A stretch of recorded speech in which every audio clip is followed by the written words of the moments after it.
I hear a lot of people talking about the word consent, and I wanted to clarify something that I don't really hear being discussed with people sometimes about this word. Um, I don't think consent looks the same for all of us. I think the only way I know how to describe this is almost by thinking of consent as almost like a physical tool in a toolbox, right? I think a lot of us come from obviously different home lives. We have different experiences with caregivers. We have a different experiences with trauma as children. And we all know that these different experiences and different home bases for home lives affect us as we all emerge out into the world and how we make assumptions about ourselves, other people, decisions for ourselves, how much we care about our own needs. It affects everything. And I think another thing that this affects is our ability to have what I would call a consent tool. So if we have a toolbox full of tools, things that we've learned from people for how to care for ourselves, make decisions out in the world, things like that, one of those tools can be consent. And I know that my parents did the best that they could when it came to teaching me how to say yes and no to things and the why behind that. But what happened when I was 13 years old is I met a predator online who groomed me for 3 years. And from 13 to 16, that man undid a lot of the things that my parents worked hard on teaching me for the first 13 years of my life. He undid a lot of that. And while that's really scary and intimidating, that just is the power of predators sometimes. That's the power of brainwashing, the power of grooming, and that is what he did. And I didn't realize until much later in my life, probably within the last few years, that I don't really have a consent tool in my toolbox. I think a lot of people maybe have like a really shiny, put together consent tool, something that's never really been messed with by someone else, something that's never really been damaged, dented, put through trauma, purposefully manipulated by a predator. And so it's hard for them to relate to other people who have been through those experiences. They can't know because they haven't been through them. But that's what I'm trying to explain in this video, is that my consent tool was damaged. My consent tool was purposefully manipulated and handicapped by a predator so that it would be less usable by me. It would be less effective. It wouldn't protect me from him, so that I would do everything that it was that he wanted me to do. I would be more compliant, right? And so I think when we're talking about the word consent, I heard in a video when I was younger from a man that if you want to change a culture, invent new words. And when I look at the word consent in the English language, the fact that we have one word to describe an incredibly nuanced and layered phenomenon, in my opinion, the phenomenon of consent does not look the same for every person, every culture, within every family unit, which I almost would call a culture, a family culture. And so because of that, we use this word and we discuss this word, and we only have one word to use, so it sounds like we're all talking about the same thing, but we aren't. We aren't talking about the same thing. And so my ability to consent to things up until recently, because I didn't know that my consent tool was broken, I didn't know that my consent tool had been handicapped by a predator, so I assumed I knew how to consent to things, and I didn't. And that doesn't make every person who interacts with me automatically a rapist, automatically a predator, me automatically the victim. It's not that.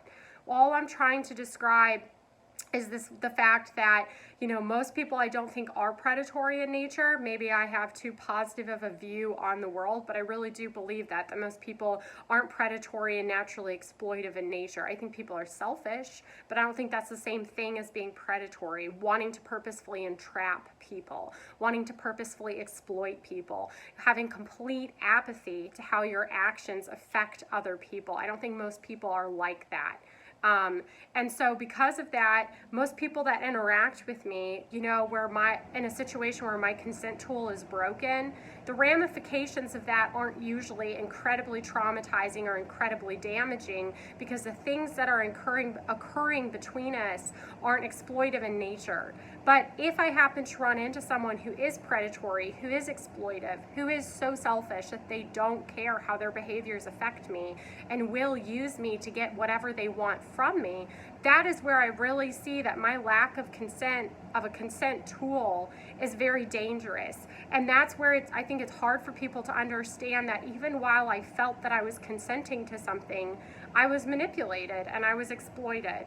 And what that looks like, I think what to describe a broken consent tool, what that looks like is I've had a huge difficulty caring for my own needs because he taught me not to care for my own needs. The abuse taught me not to care for my own needs. The porn taught me not to care for my own needs. You know, it also looks like freezing and fawning. So what that means is because I'm afraid something really bad is going to happen with the man that I'm dating if I say no, or because I am afraid of conflict in general with that person and I'm afraid of them just leaving. So something bad happening or them leaving, because of that, I will freeze and I will fawn and I will just do whatever it is that they want so that those things don't happen, those bad things don't happen. Again, if I'm with a man who's not predatory and not exploitive, that might not necessarily be a hugely traumatic result, right? But I have picked predatory and exploitive men for a significant amount of my life, and the result has been damaging. And for people who are survivors of gaslighting, brainwashing, and abuse, you know, freezing and fawning is very, very common for people like that. And it's not all on other people to know that and be aware of that at all.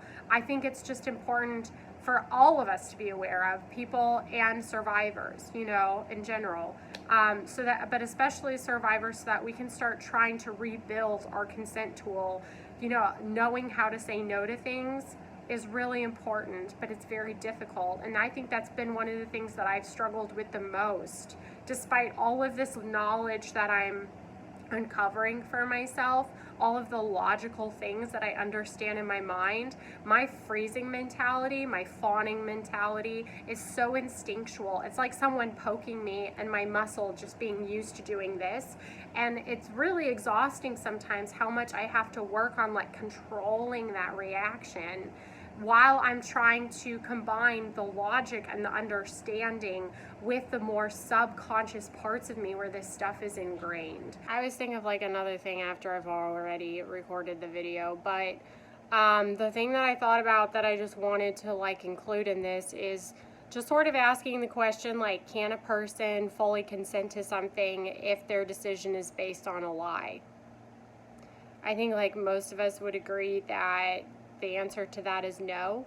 And then you have that question, and then you factor in the fact that you're dealing with like an abuser or predator or somebody who lies and who don't want you to know the full story, otherwise you obviously wouldn't stick around. So they're going to be secretive. And then you have abuse survivors who are afraid to ask questions or unable to really properly assess their situation and gather information, whether because of a freezing or fawning mentality that has been indoctrinated into them. For all of those reasons combined, I think there's a lot of times where when someone's involved in an abusive situation, there's not a lot of fact gathering going on, whether because the facts are elusive and hard to find because the manipulator's good at hiding them, or because the abuse survivor who's now in another abusive situation struggles with fact gathering skills because of that freezing and fawning mentality. So again, how much can you be properly, fully consenting to something if your decision is based on a lack of information that the predator or abuser is hiding? This is not for like average everyday situations. This is for abusive, manipulative situations, you know? And then the second question I had is, how much can someone consent if there's pressure going on, significant pressure, you know? For me, I think that that's a factor that should be taken into account. How much can someone really be consenting? 100% of their own volition, especially if there's not just maybe internal pressure to do something for a swarm of reasons, such as like how you view yourself, what you consider appropriate, but maybe there's economic or environmental pressures where you don't have a lot of resources and you're dependent on this person. So in a perfect scenario, you would not be picking them, you would not be making the choices that you're making, whether that's to traffic yourself or stay involved in the abuse. Women in domestic violence situations would love to leave their abusers half the time, but they have kids with them or they're financially dependent on them. And so from an outside perspective, it looks like there's this consent going on to be involved in that relationship, but how much can she actually be consenting to that relationship if she has no outside resources to get away? or if there's pressure to even engage in that kind of behavior in the first place because she needs money and she hasn't experienced it before. So again, there's that lack of information. She thinks she can handle the situation because she's naive, she's not fully informed. So again, how is this consent? You know, for me personally, I feel like you can't actually call something consent and consider something consent unless it has the factors that we already just kind of discussed. If someone has not frozen, has not fawned, they're not freezing, they are fact gathering for themselves, the person they're involved with isn't like being sneaky and hiding information, so the person is fully informed, there's not environmental pressure to do this thing or stay in this situation or make this decision because of a lack of resources, they actually do want to engage in it, you know, and then there's also not this skewed perception of what is appropriate or inappropriate, then yeah, I think consent is absolutely there. And when I'm saying this, I understand that these people are still making these decisions for themselves. I think there's a difference between saying someone is making a decision for themselves and saying someone is consenting. I just really feel like a different word should be used other than consent. Yes, they are making the decision for themselves, but is it like a pure decision? You know what I mean? And I guess that's just the last thing I would say about that.